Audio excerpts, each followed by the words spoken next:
Hi, I'm Brianna Newton. I'll be presenting the business plan for bringing refrigeration to India, so keep cool and carry on.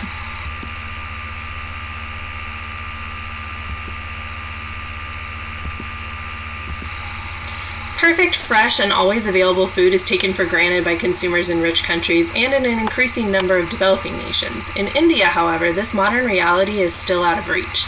For our company, Refrigeration Rescue, we are focused on improving the lives of individual citizens in India. With accessible refrigeration, people will be able to save time and money, two of the most valuable resources. There will be less waste and spoilage, and we'll see improvements in nutrition and health.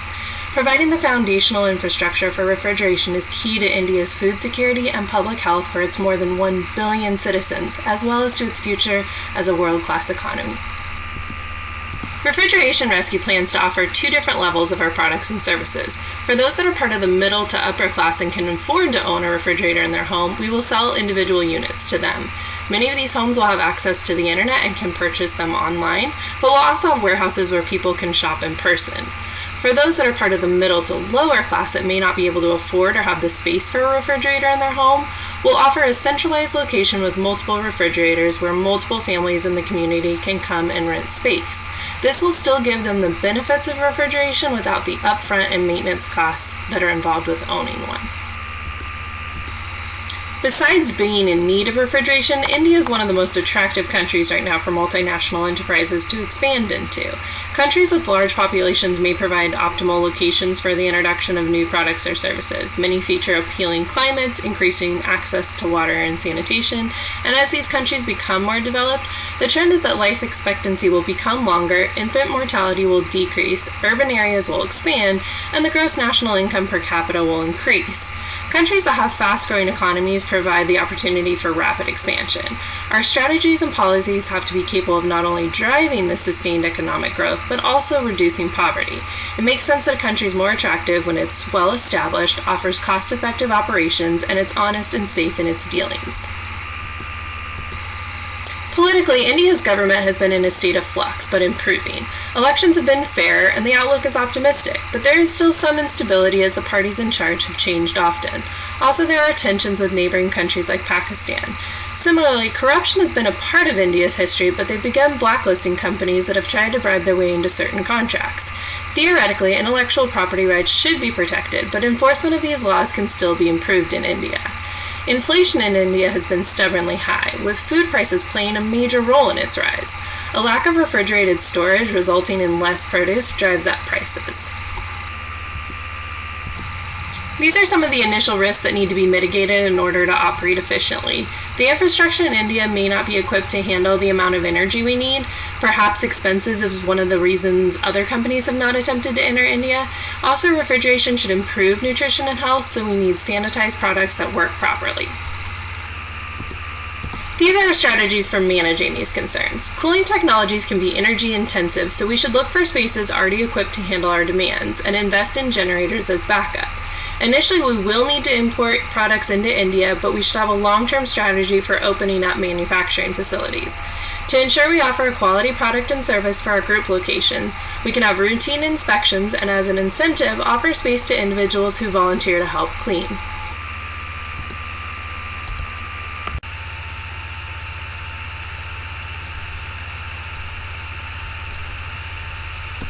It's important to look first at the social structure in India because it still very much predicts the other cultural trends. The basic unit within the country is the group as opposed to the individual, and it's stratified into different castes.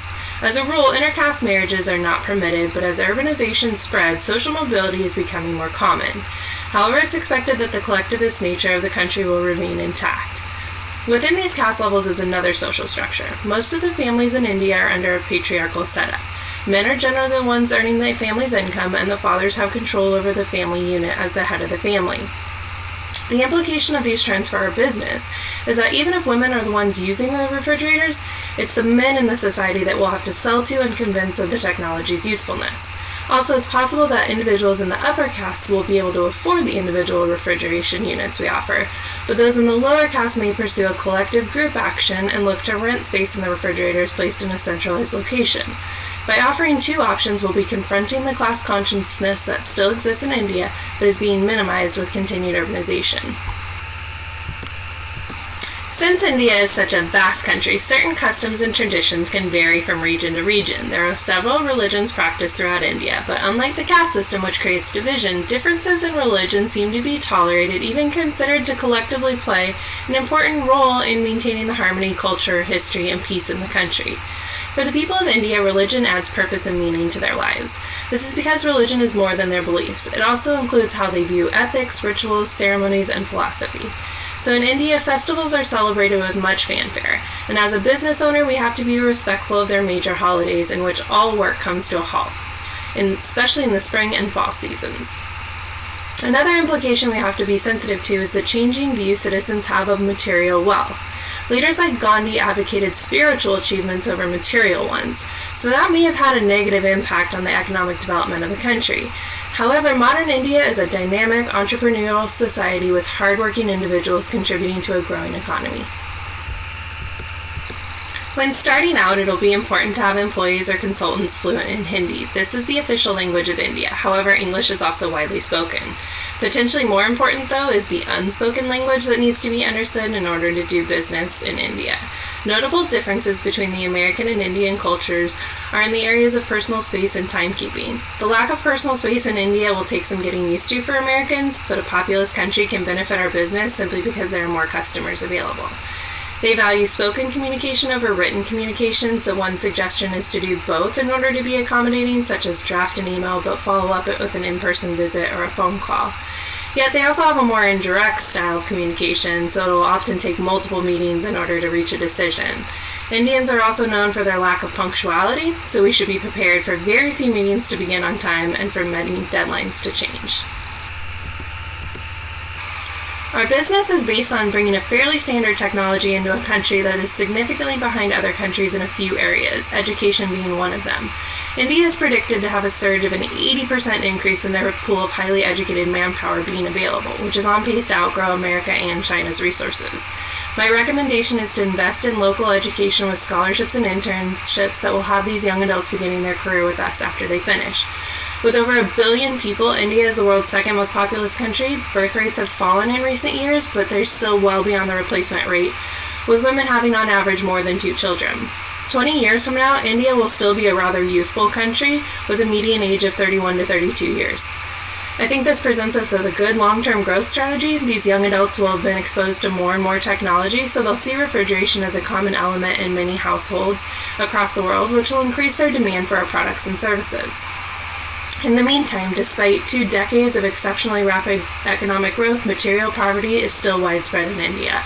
Many people live on less than $2 a day, so we need to ensure that we're selling our product and services at a reasonable price point. However, this also opens up a marketing strategy centered on how much money we can save them with a small investment.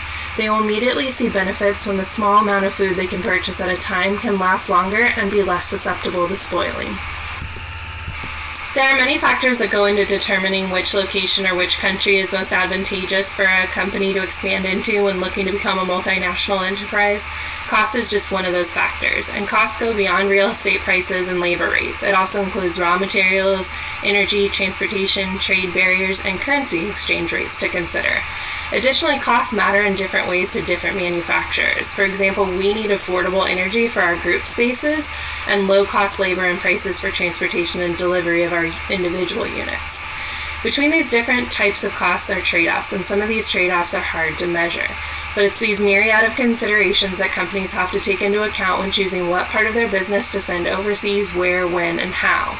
What seems like a low-cost location could actually start to drain our resources over time if we aren't thorough and careful.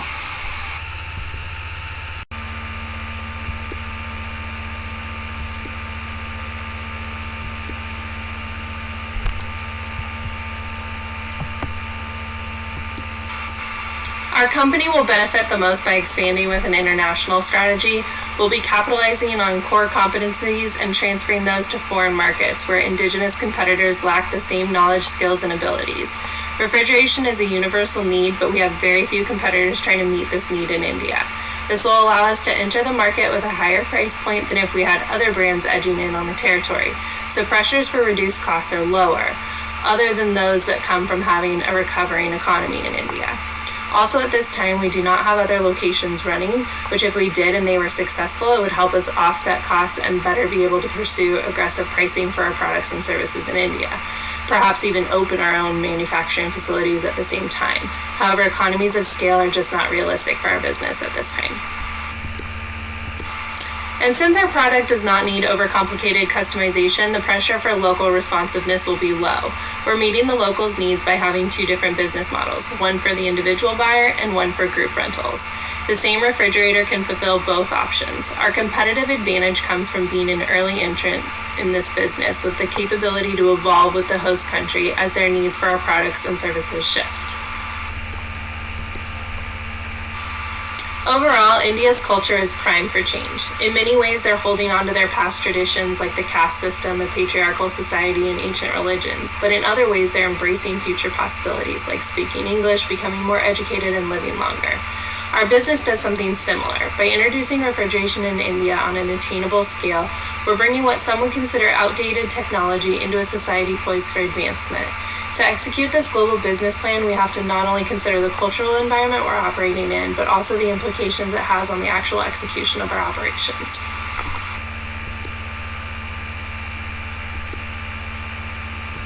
When a company chooses to expand their business globally by exporting, they're taking goods that were produced in one country and selling them to residents in a different country. Currently, we are not in the refrigerator manufacturing business, so we do not have to evaluate whether or not we'll be exporting a product into India or not. Another option businesses have when looking to expand internationally is a turnkey project. This approach generally involves contracting with a local firm in the host country to set up the entire operating plant for the client, including the design, construction, and training of personnel. Again, since we're not in the manufacturing business at this point, we do not need to establish facilities capable of doing so.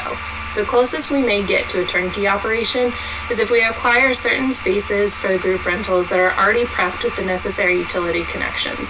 In India, having these permits already in place will be advantageous and eliminate costly downtime during the startup phase. Now, a licensing agreement grants the rights over intangible property to another entity. Intangible property like patents, inventions, formulas, processes, designs, copyrights, and trademarks. Generally, the agreement is negotiated for a specific length of time, and a royalty fee to be paid to the licensor by the licensee for permission to operate is established. At this time, we do not need to research licensing agreements further as an entry approach for a refrigeration business. Where we might consider it in the future would be if we get to the point where we enter the manufacturing side of the business. Franchising is a specialized form of licensing. Not only does the founding company sell intangible property rights, but they also insist that the purchasing company abide by strict rules for conducting business. It's often done to protect a brand and maintain a consistent image for the operation. Like licensing, we're not yet in a position where we need to research franchising as a global expansion entry mode strategy. However, we want to consider it in the future, maybe if we want to start a different project and thought there were citizens in the host country that could take over what we built. So with Refrigeration Rescue, we're looking to expand an existing technology into India, not necessarily to expand an already existing company into India. Because of this, we're limited in our potential entry modes. For our business, the wholly owned subsidiary approach is the most logical choice. We're introducing a product and a service that's largely unavailable in India, so we are naturally needing to start from the ground up. Although one of the most expensive and riskiest ways to enter a new market, establishing a wholly owned subsidiary provides a company with the most control over their choices and methods for expansion. A business can either start a new operation in a foreign country known as a greenfield venture, or a business can choose to acquire an already established firm in the host country. These methods of entry allow companies to protect their competitive advantages and better control their interests, not just about how the business is run, but also allows them the freedom to use profits throughout the company as they see fit. Businesses that can realize location and curve economies often use this approach since it helps them to create value when differentiation is not needed. An expanding firm must be prepared to absorb all costs and risks associated with doing business in a foreign location, those that come with startups as well as the ones that arise from difficult or mismatched acquisitions. Forming a wholly owned subsidiary can sound daunting for a business. However, this is the approach we need to undertake in order to have the best chance at success for introducing refrigeration into India. However, for India, the joint venture approach might be the better choice and one worth investing more time and money in before eliminating it as an option.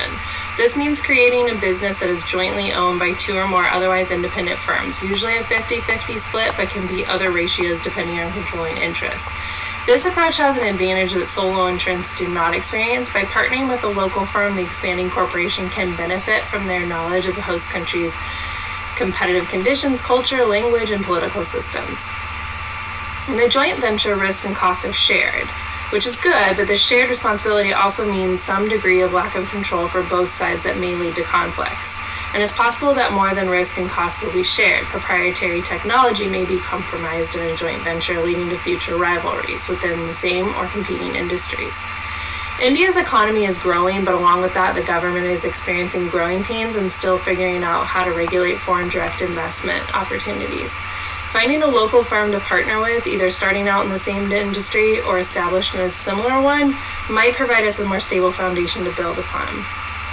Since the characteristics of the company and the country both have to be considered, perhaps a compromise will be to plan to acquire an Indian firm. Then we may have some flexibility in deciding if we should pursue a wholly owned subsidiary or partner in a joint venture, depending on which challenges we face are greater.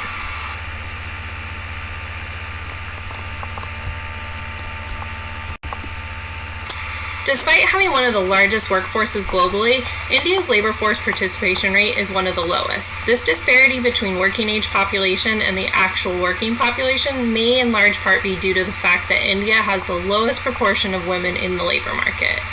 There are significantly more men working. Nearly 80% of the labor market is men, so the gender gap is extremely evident.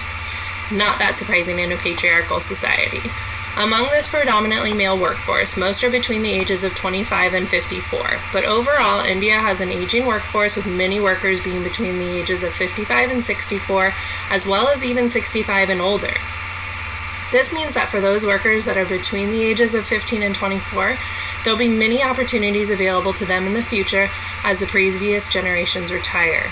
For those that are participating in the labor force, the unemployment rate is fairly low, so jobs will not only be available via attrition, but it's expected that many more job opportunities will be created.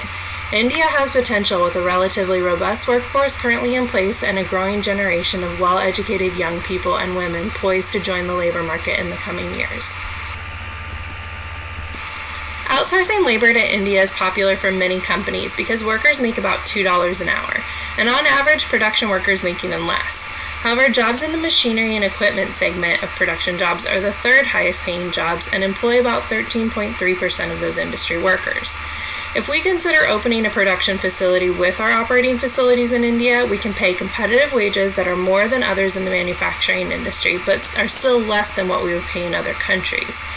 India provides a competitive economy intersected with a pliable labor market, which would make it possible for refrigeration rescue to be both efficient and effective. Once a company decides to expand globally, they have to adapt their business model to the new location that they are producing or operating in. They cannot assume that the same business model that works in their home country will translate to and work in their new host country. First and foremost, wages need to be compliant with applicable laws. Then wage rates need to not only be comparable to what other businesses are paying in the country for a similar type of work, but possibly even better if we want to attract highly skilled laborers and increase retention of them. Sales jobs may be salaried positions with incentive pay like commission, and service-oriented roles like delivery and maintenance should be hourly. Wages should be tied to periodic performance reviews in order to ensure appropriate compensation is being awarded accordingly. Compensation packages in addition to wages have the ability to help attract, retain, and motivate employees. Most need to include taxes, health benefits, severance pay options, sick leave, holiday leave, disability and/or life insurance, and retirement contribution plans. For refrigeration rescue, I recommend a phased approach to the compensation packages, where hourly employees receive a discount toward our product and services and flexibility with sick time. For our salaried employees, I recommend adding in more benefits like vacation, healthcare, and life insurance. By paying highly competitive wages, we can reduce the likelihood that our workers will want to consider organizing or joining a union. Our best plan for how to deal with labor unions would be to be prepared to work with them in the interest of our employees, leverage any best practices that we can, but have an exit strategy in place in case we're unable to reach an agreement in the interest of our company. Refrigeration Rescue as a company aims to blend new age technology into a culture of old world tradition. For this reason, a geocentric approach to staffing will be the best fit for our organization. We will likely need home country managers that can work the supply chain side of the business, and host country managers that can work the selling and customer service side of the business.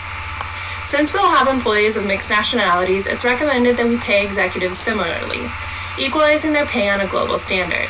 We can accomplish this by having a base salary that is equal whether being paid in home country currency or local currency. Then, as an incentives for expatriates to take on these challenging overseas assignments, we can provide them with allowances that can help compensate, such as housing allowances, cost of living adjustments, an education allowance, or hardship pay. Although managers from India will not necessarily need a housing allowance, cost of living adjustment, or hardship pay, we may still be able to offer to pay any of their moving expenses that the job may induce. We could also offer them the education allowance to allow their children to go to different schools if that's their desire. There are additional considerations that have to be given to expatriates' healthcare and retirement, since many will return to the States after their time in India. They should not be penalized for taking a job in a lower-cost country to help us expand. Indian managers will be compensated appropriately for their contributions as well, but relative to the trends in their home country. By adapting our business model and tailoring our human resources management approach, we should be able to introduce new ways of living into the lives of all of our employees. Our aim is to better the lives of India's citizens by bringing them the technology of refrigeration through an acquisition approach while respecting their unique social, economic, and political characteristics. Not only will we improve their health, but we'll also improve organizational standards by creating jobs, paying well, offering educational benefits, and creative compensation packages to meet individuals' needs. So once Refrigeration Rescue is in India, we'll say keep cool and carry on.